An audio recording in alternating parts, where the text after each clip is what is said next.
going to do a lesson on the corona, C-R-O-N-O-V-I-R-U-S, the coronavirus. Coronavirus. Yes, the coronavirus is something. I want you to smush out the meat so it goes there. Don't hurt by scissors. Hold this. Scissors are dangerous. Pay attention. Hold this up here. And mush the meat out, okay? You're gonna have to squeeze it. Yeah, squeeze it out. Easy, do it. Okay, go for it. So our son has autism, and he also has very severe cognitive disability, which also means he has a language disorder, and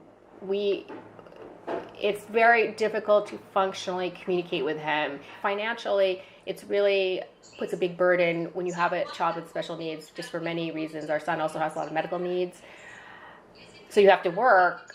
But at the same time, you have so much at home, and literally you can't fit all that in. And there really isn't a structure for that. Everybody's in this free fall that could become very dire as it goes on. All right, so here we're going on our daily walk down to the river. Hey Jay, what are we doing?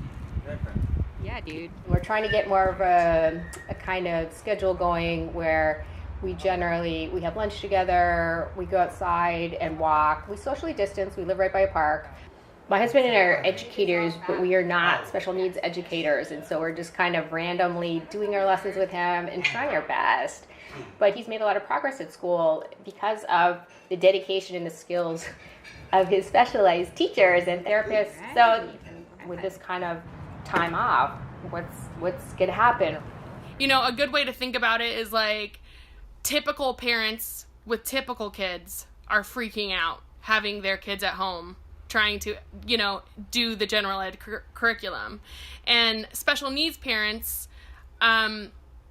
they are trying to do the job of 6 people. And so anything that's hard for a typical family is always, you know, 100 times harder for families that have special needs. We work really hard to make sure that our students with disabilities have consistent services throughout the school year. So most of our students receive ESY, which is called Extended School Year Services, which mandates that they go to school through the summer because routine is so important for them, and we work really hard to get a consistent routine for them. And so a disruption like this is just detrimental to their progress, to their families. You know, we have what's called a social story to explain that people are sick and we can't go out. We kind of thought he kind of understood why he wasn't going to school, but even that night before, on Sunday, you know, before the routine really changed, he was kind of saying, want to go to school, want to do this, and we're kind of explaining, and then he did something he has not done in a while, is he wet the bed very extravagantly through 5 layers plus a mattress protector. And so we're just realizing, you know what, even though he's not talking about it, he's clearly having trouble with this new change.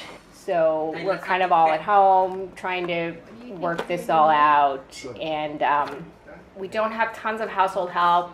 It's not like because our son has special needs, we have aides and nurses everywhere. It's us, pretty much. Here, turn off the lights, see what it looks like. Ah, let's see.